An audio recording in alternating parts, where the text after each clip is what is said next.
Hello guys, good morning sa inyong lahat and welcome back dito sa panibago nating episode dito sa ating channel. Ayan, this is Anthony pa rin. Ang palagihan nyo nakakasama sa lahat ng mga sharing natin dito sa ating mga videos sa channel na to. So guys, ang pag-uusapan natin ngayon ay ang pagpapatuloy ng series natin sa kita at gastos. Ngayon naman ang pag-uusapan natin is 240 heads. No, 5 sets po ito. So kung kayo po ay per sets ang inyong pag-aalaga, 48 ang isang set.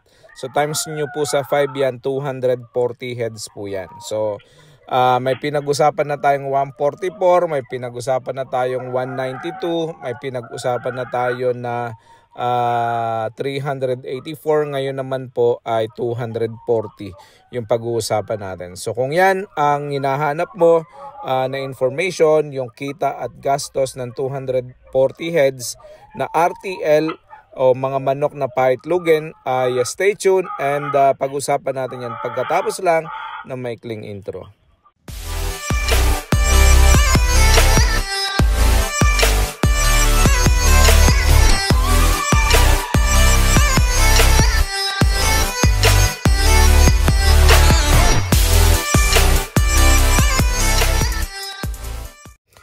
Okay guys, welcome back.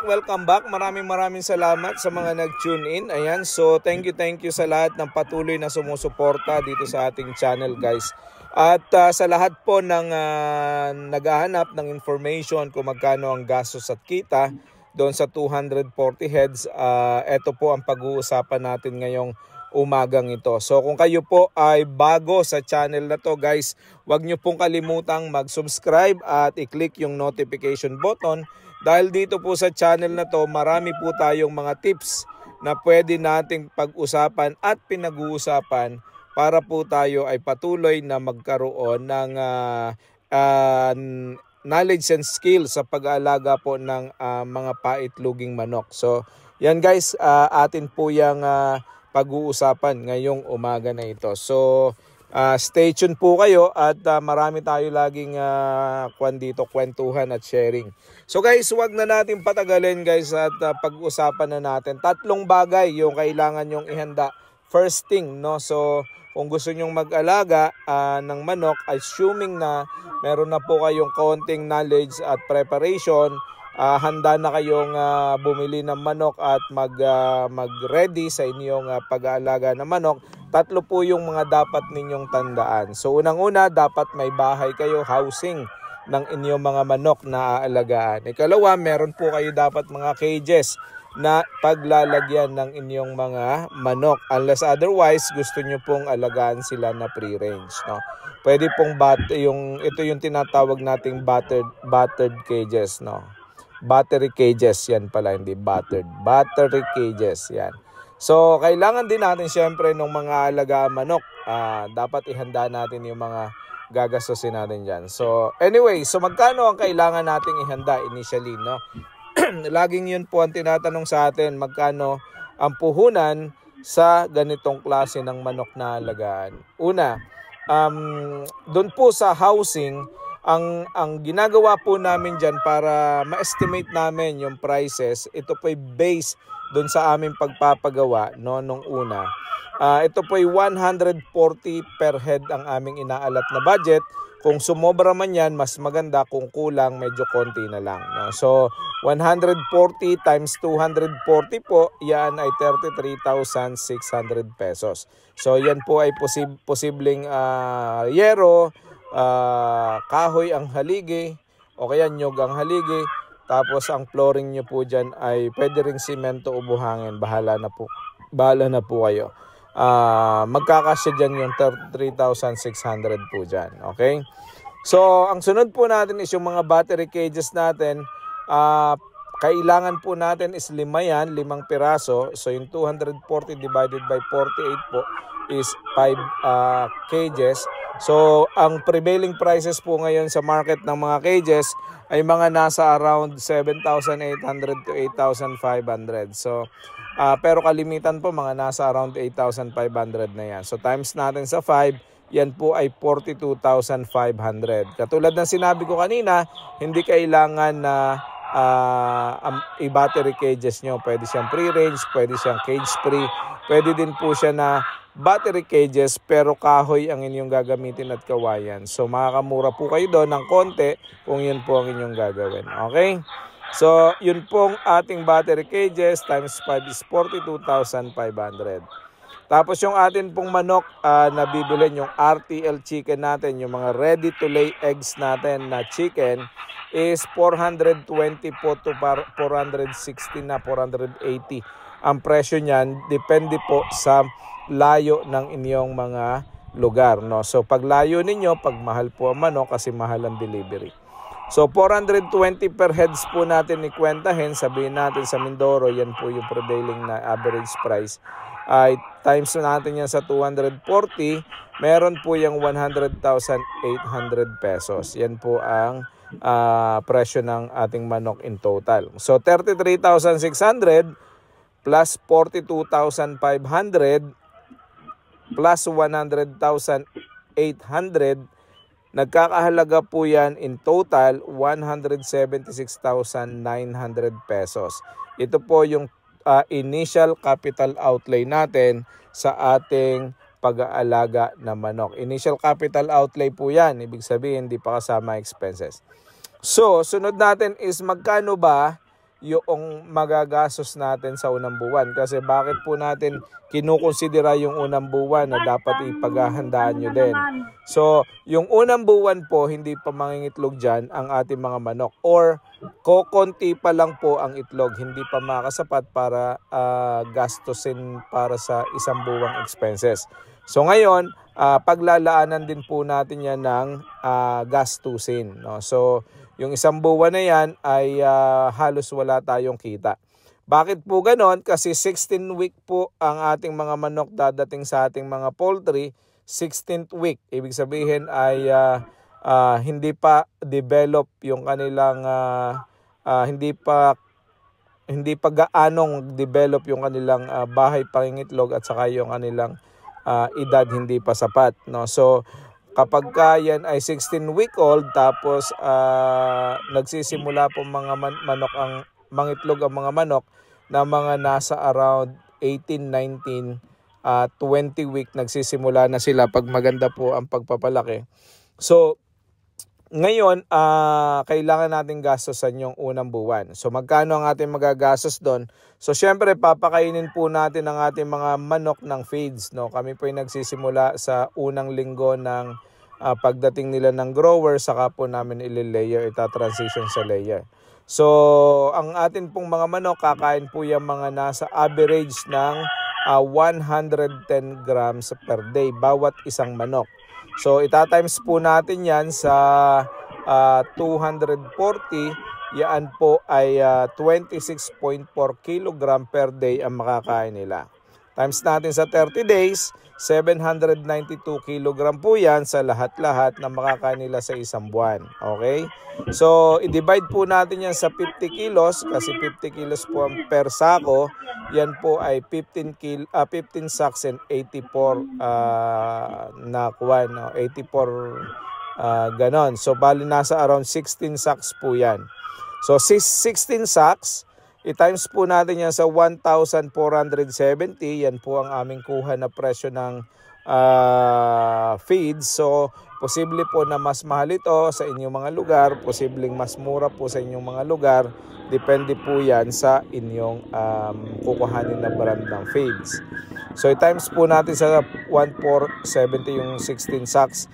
Meron po kayong gastos sa feed sa isang buwan na 23,520 pesos. Sa feeds lang po yan. So ito pong pakain na to, hindi na halos magbabago yan buwan-buwan. So yan na po kalimitan na magagastos nyo sa loob ng isang buwan sa inyo pong feeds. Kasi kakain lang naman talaga dapat ang inyong manok ng 110 grams. Okay, sa all throughout na po yon, mula sa simula hanggang katapusan. Sa simula siguro baka po mas mababa pa ng konti yung kain nila. Pero pagka umabot na po sila sa 110 grams, wag nyo na pong papakainin ng sobra dahil bawal tumaba ang ating mga manok kasi mahirapan sila mga itlog. So, 23,520 sa feeds, tapos 400 siguro sa electric, tapos 400 siguro sa vitamins and antibiotics, tapos around 600 po sa pagpambili ng trays ng mga itlog. So all in all, ang atin pong gastos sa unang buwan is 24,920 pesos. Okay, so yan po yung ating gastos sa isang buwan. So ngayon, sabihin natin ng itlog na yung ating mga manok sa 20th week, no? Nagsimula na sila mangitlog o nando na sila sa edad na nangingitlog na sila. Ang mga manok po natin, siyempre nagsisimulang mangitlog yan ay pa 10-10, tapos bukas ay 20, tapos sa susunod ay 50 na, tapos maybe the next day is 100 na, and then eventually everyone is laying eggs. So ang atin pong pangingitlog is minsan aabot na yan ng lahat halos nangingitlog, no? So may increment po yung percentage na yan. So at nagdi-decrease din po yan kapag medyo lampas na yung ating mga manok sa maximum nila na edad na pangingitlog. So, ang gagawin po natin ay kukwentahin natin yung pangingitlog nila dun sa average percentage na ang ating mga manok ay mangingitlog. So, 85%. No? So, kapag po kalaksan nilang mangitlog, umabot po yan ng 90, 92, 93, 94, 95, 97, 98, mga ganon. Hanggang umabot po yung iba ng 100%. So, ngayon, meron din pong decline yan. So, syempre, ikuhanin natin dun sa medyo average na numbers ng pangingitlog. Okay? So, yung 240 times 85% natin, magbibigay po sa atin yan ng 204 na itlog everyday. So, 204 na itlog everyday times po natin sa 30 days yan, meron tayong kabuang itlog na makukuha na 6,120. Okay?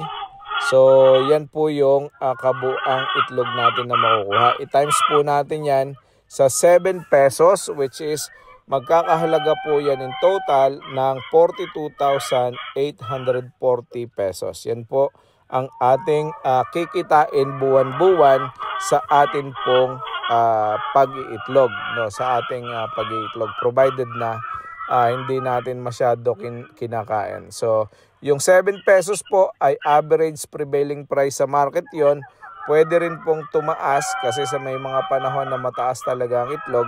Ngayon po sa market ay ang pinakamaliit na lang na 7 pesos is yung mga piwi, yung mga maliliit na itlog talaga. Tapos ang mahal na po is 12 pesos ang isa, yung mga jumbo, yung malalaking itlog. No, so pagka po gano'n, medyo may malalaki na tayo, nagsosorting tayo ng ating mga itlog, mas mahal po natin may bibenta. So mas malaki po ang kikitain natin buwan-buwan.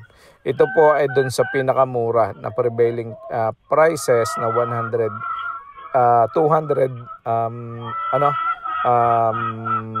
pesos ang isa. No, so parang nasa around 210 po yan per tray.